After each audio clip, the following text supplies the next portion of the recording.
Listen to me for a second, and I mean really listen.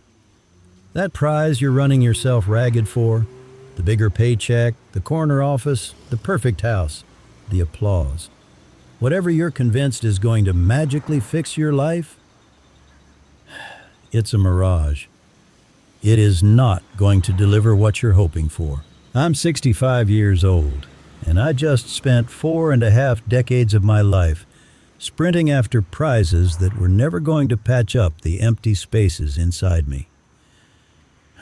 Decades. That's a massive chunk of a life to spend barking up the wrong tree.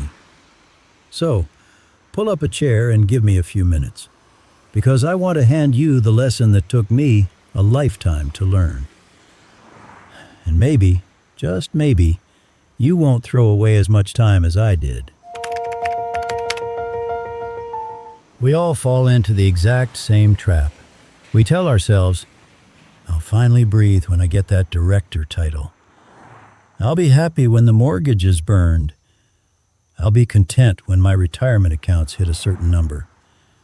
I'll be at peace when people finally look up to me.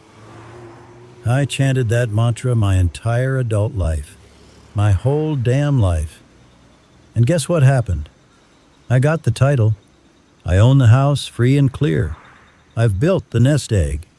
People look up to me. Well, I assume they do. At 65, you kind of stop caring about the score.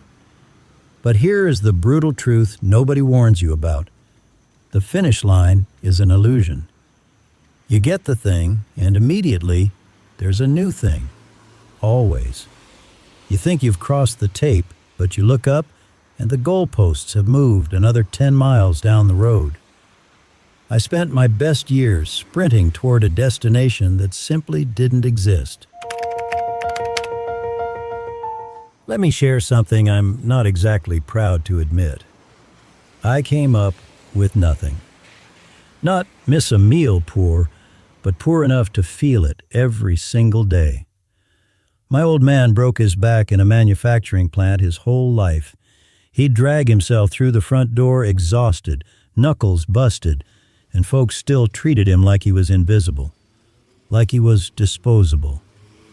I watched that happen when I was just a kid, maybe 10 or 11, and a fire ignited in my gut. I swore, that won't be my story. I'm going to make myself undeniable. I'm going to force the world to respect me. So that is what I did. I ground out 60, 70-hour weeks. I was a ghost to my kids. I missed family dinners. I missed school plays. I missed the magic of just being around. But hey, I was building an empire, right? By the time I hit 50, I was a senior vice president. I had the view, the heavy oak desk, my name etched on the glass. People called me Sir. And my reward? Absolutely nothing. Well, not nothing. Just an echoing, hollow emptiness. It was as if I'd clawed my way up the steepest, most treacherous peak, only to summit and find absolutely nothing but another, taller mountain staring back at me. I remember sitting in that fancy leather chair, staring out the window, muttering to myself, "Is this it? Is this what I traded my family's memories for?" It took me another 15 years to untangle that knot. I'm a stubborn man, clearly. But here is the reality I finally unearthed. I was never actually chasing the cash. I wasn't chasing the brass ring or the prestige. I was chasing a feeling. I desperately wanted to feel like I mattered. I wanted to feel like I was inherently enough just for taking up space on this earth. I convinced myself that if I just piled up enough accolades, that feeling would magically wash over me. But you can't extract self-worth from a corporate plaque. You can't deposit a sense of belonging from a paycheck. That profound feeling of being enough, I held the keys to that the entire time. I didn't need the world's stamp of approval. I didn't have to bleed for it. I just had to decide it was true. I had to decide that I was worthy, right then, exactly as flawed and ordinary as I was. I threw away over 40 years trying to earn a feeling that was already mine to claim. I made the exact same catastrophic error in my marriage.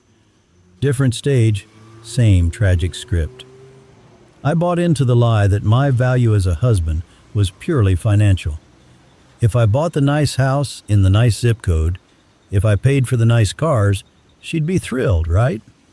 That's what a man does. He provides. So, I provided. I provided until my bones ached. But do you know what my wife was actually starving for? Me.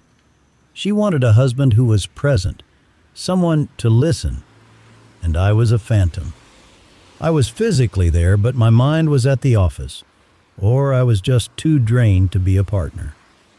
We hit a wall and nearly divorced in my late 40s. It wasn't because I was failing financially. It was because I was entirely absent. I don't give a damn about the money. I need my husband. I need you to look me in the eye. I need you to actually hear me. I was baffled. I thought, I pay the mortgage, don't I? I put a roof over our heads. It took me way too long to realize that bankrolling a life is not the same as sharing one. They aren't even in the same universe. Look around at my circle now. Most of the guys and gals I know are in their 60s. We've already lost a few, and watching them has been an education. The ones who are bitter and miserable, they're still running the rat race in their heads. They're still keeping score.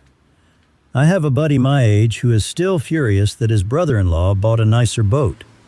65 years old, and he's still peering over the fence, measuring his worth by another man's toys. He's a miserable soul. I have another friend who spends every conversation listing her complaints. Her back hurts, her pension is too small, her kids don't call. She is waiting for the outside world to fix her inside world, and she will be waiting forever. Then there are the others, the ones who figured it out. They carry this lightness, this quiet grace. They have absolutely nothing left to prove. They aren't keeping a tally. They're just genuinely happy to wake up, drink a cup of coffee, and see what the day brings. I know a fellow living in a tiny condo on a strict fixed income. His health is failing, but he wakes up every single morning grateful. He reads, he asks questions, he marvels at the world. He told me, I spent my whole life trying to be an important man. Now, I'm just trying to be a present man, and it's a hell of a lot easier. That is the secret. Do you want to know what actual freedom is? It is not a fat bank account. I know millionaires who are prisoners in their own minds. It is when the noise stops bothering you. It is looking in the mirror, seeing the wrinkles of a 65-year-old staring back, and genuinely saying, yeah, that's me, and we're doing just fine. Freedom is realizing you don't need a single external thing to be okay internally. Here is the ultimate trap, and I need you to burn this into your brain. You believe that achieving the goal will finally bring peace. It won't. I paid off my mortgage a few years ago. I thought I'd finally sleep like a baby. Know what happened? My brain just found a new anxiety to latch onto. What if the stock market tanks? What if I get sick and drain my savings? The anxiety didn't vanish when my net worth went up. It just changed outfits. That's when the light bulb went off.